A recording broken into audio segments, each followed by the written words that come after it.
Assalamualaikum pemirsa Biro TV dimanapun Anda berada. Semoga kita selalu diberikan kesehatan ya. Kali ini saya akan memberikan tips tentang nutrisi apa aja yang bisa meningkatkan daya tahan tubuh kita untuk melawan virus corona. Seperti kita ketahui pemirsa sekalian, bahwa pertanggal 1 Mei 2020 sudah lebih dari 10.000 penduduk Indonesia tertular virus corona. Oleh karena itu, kita tidak boleh lengah sedikit pun. Nutrisi seperti kita ketahui sangatlah penting dalam pertahanan tubuh kita terhadap virus.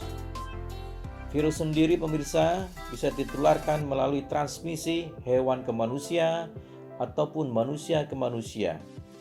Baik manusia yang bergejala maupun manusia yang tidak bergejala.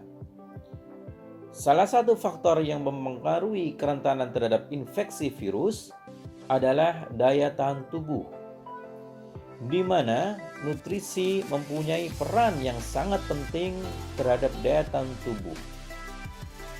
Tubuh yang kekurangan gizi akan menyebabkan pertahanan tubuh melemah, sehingga menjadikan tubuh mudah terinfeksi virus. Nah pemirsa, nutrisi apa saja yang bisa meningkatkan daya tahan tubuh kita untuk melawan virus? Nutrisi-nutrisi tersebut adalah vitamin A, vitamin B, vitamin C, vitamin D, vitamin E, asam lemak omega 3, selenium, seng, zat besi, dan tembaga. Mari kita urai satu persatu ya pemirsa. Nutrisi-nutrisi tersebut bisa kita dapatkan dari mana saja ya. Yang pertama adalah vitamin A. Kebutuhan vitamin A untuk orang dewasa adalah 600 sampai 650 mikrogram per hari. Vitamin A bisa kita dapatkan dari minyak ikan, hati ayam, mentega, kuning telur, cabai merah, wortel, bayam, kangkung, dan labu kuning. Oh ya, hati-hati pemirsa ya. Suplementasi vitamin A ternyata dapat meningkatkan keparahan penyakit pneumonia loh. Untuk itu perlu hati-hati dalam pemberian vitamin A selama infeksi aktif. Kemudian yang kedua, sumber vitamin B6. Kebutuhan vitamin B6 untuk orang dewasa adalah berkisar antara 1,3 sampai 1,7 mg per hari. Sumber vitamin B6 bisa kita dapatkan dari ikan tuna, hati ayam, ikan salmon, dada ayam tanpa kulit, pisang, kentang, daging sapi, dan nasi dari beras coklat. Kemudian yang ketiga, sumber vitamin B12.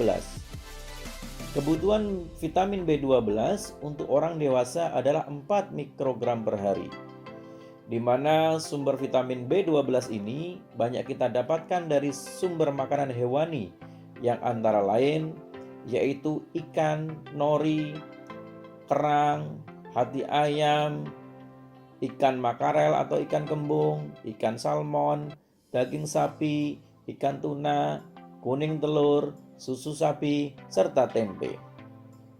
Kemudian yang keempat adalah asam folat. Kebutuhan asam folat untuk orang dewasa adalah 400 mikrogram per hari. Sumber asam folat bisa kita dapatkan dari hati ayam, bayam, kacang tanah, brokoli, jeruk, tahu, stroberi, dan tempe. Dan yang kelima adalah vitamin C. Kebutuhan vitamin C untuk orang dewasa adalah 75 sampai 90 mg per hari. Di mana sumber vitamin C bisa kita dapatkan dari buah-buahan dan sayur-sayuran yang antara lain kiwi, jambu biji, cabai hijau, pepaya, brokoli, stroberi, lemon, dan jeruk manis. Yang keenam adalah vitamin D. Kebutuhan vitamin D untuk orang dewasa adalah 15 sampai 20 mikrogram per hari. di mana sumber vitamin D bisa kita dapatkan dari ikan makarel atau ikan kembung, ikan salmon, kuning telur, ikan sarden, susu sapi, dan ikan tuna. Eits, awas ya pemirsa, kadar vitamin D yang berlebihan dapat menurunkan daya tahan tubuh loh. Dan yang lebih penting lagi pemirsa, jangan lupa ya, bahwa kita dianjurkan untuk berjemur pada pukul 9 pagi selama 25 menit atau antara pukul 11 sampai pukul 13 selama 7,5 menit. Karena pajanan sinar ultraviolet B dari sinar matahari dapat mempengaruhi konsentrasi vitamin D pada tubuh kita pemirsa. Kemudian yang ketujuh adalah vitamin E. Kebutuhan vitamin E untuk orang dewasa adalah 15-20 mg per hari pemirsa. Sumber vitamin E bisa kita dapatkan dari minyak bunga matahari, kuaci bunga matahari, kacang almond, minyak jagung, minyak kacang kedelai, minyak kanola, minyak kelapa sawit, margarin, minyak zaitun, serta minyak kacang tanah. Yang kedelapan adalah selenium. Kebutuhan selenium untuk orang dewasa adalah 24-30 mikrogram per hari. Sumber selenium terdapat pada nasi, jeroan, daging, dan susu. Oh ya pemirsa, tiap daerah mungkin berbeda ya, karena sangat bergantung dari kadar di dalam tanah. Selanjutnya pemirsa, yang kesembilan adalah seng. Kebutuhan seng untuk orang dewasa adalah 8-11 mg per hari. Sumber seng bisa kita dapatkan dari makanan yang berbahan antara lain tiram, kepiting, daging sapi, hati ayam, keju, serta kuning telur. Kemudian yang ke-10 yaitu tembaga.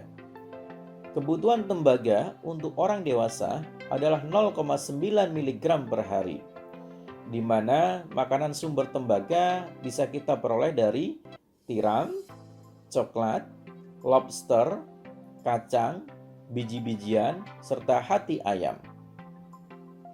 Yang ke-11 adalah besi.